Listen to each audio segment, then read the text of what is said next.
Right now, there is a machine sitting in a warehouse where a worker is placing a book into it, and the blade comes down, the spine is cut away, the pages race through a scanner, and then the book is not discarded, it's shredded. Not recycled, not damaged in a flood, not lost in a fire. It's destroyed on purpose because now the digital copy is now considered enough. Now imagine this is happening again and again and again, not 100 times, not 1,000 times, millions of times. They want every book on planet Earth to be ingested into the machine. Now that on in and of itself is fine. That's a fine goal, okay? Not shredded. Now, Anthropic is one of the largest artificial intelligence companies in the world, and they have launched a project called Project Panama. And its goal is simple and ruthless. Acquire every book in the world that you can, scan it, and destroy the original. Why not give them to libraries? Now, this was not an accident. This is not a warehouse mistake. That's the process. They had already been raked over the coals and fined for training on pirated books. So this time they say, we'll buy them legally, by the pallet, from the wholesalers all over the world. Then the books went into industrial scanners and they were shredded.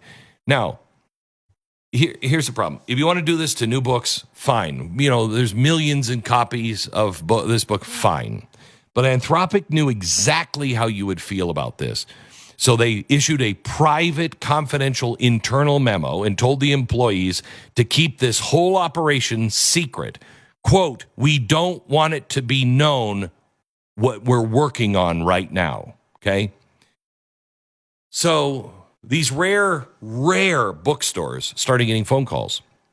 And these are bookstores where the owner might, sell a book a day, maybe.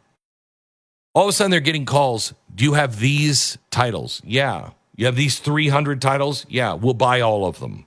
Bulk orders were arriving. Pallets of books, rare books. No questions answered. Questions asked, nothing answered. Well, when this was found out, this went to court. You're destroying rare books. Court ruled buying one copy and turning it into a digital copy is fine as long as you destroy the paper one. Keep both and you have two copies, but you shred the original and you still only have one. So you can do that. Really?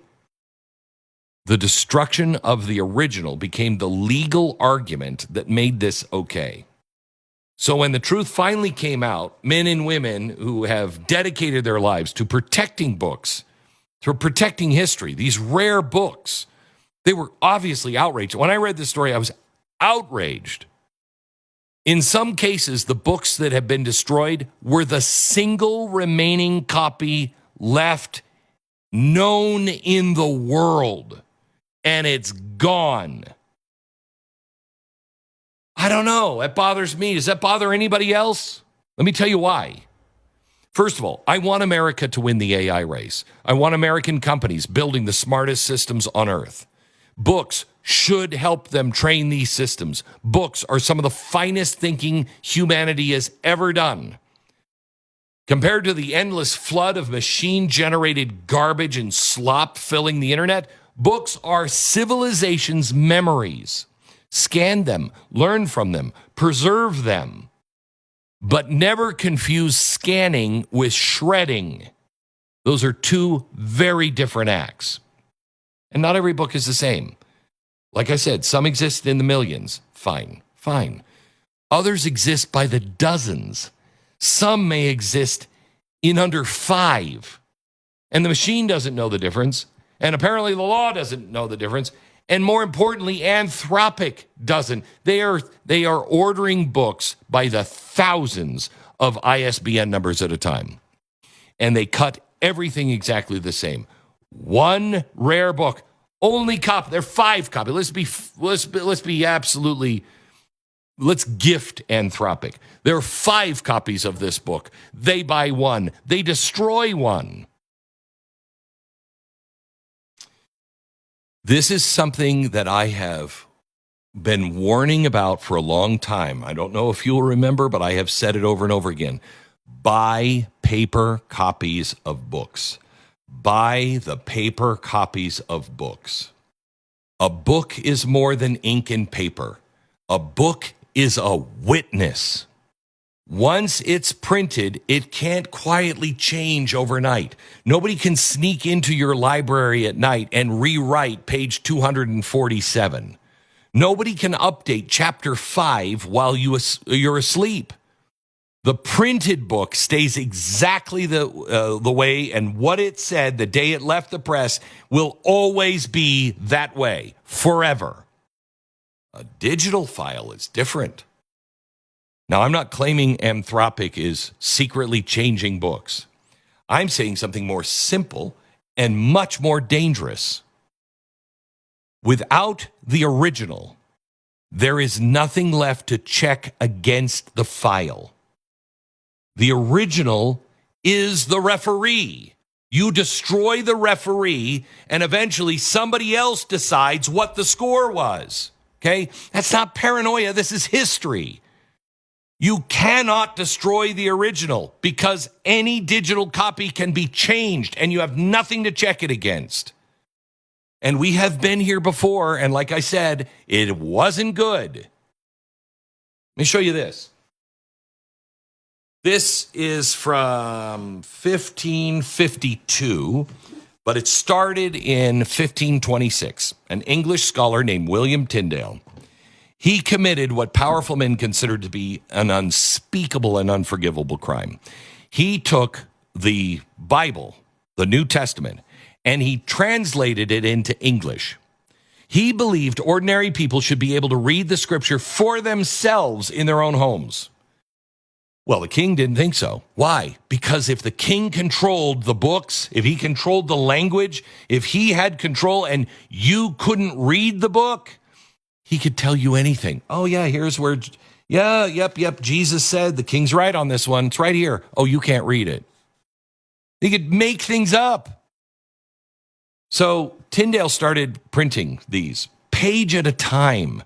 One printer would say, I never want to see you again, but here, I'll print 100 pages. Only 100 pages. That page, I'll print it 100 times, and then I never want to see you here again.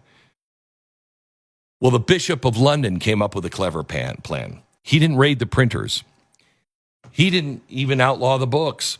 He bought them. Once they went on the market, after Tyndale died, okay, he bought them. He'd go into a store and he'd go, oh, that's a Tyndale Bible, just like this one. And he'd buy it. And he bought them through a middleman named Augustine Packington. His job was to buy every copy you can find. Pay the premium, pay over, doesn't matter. Get them all, then burn them.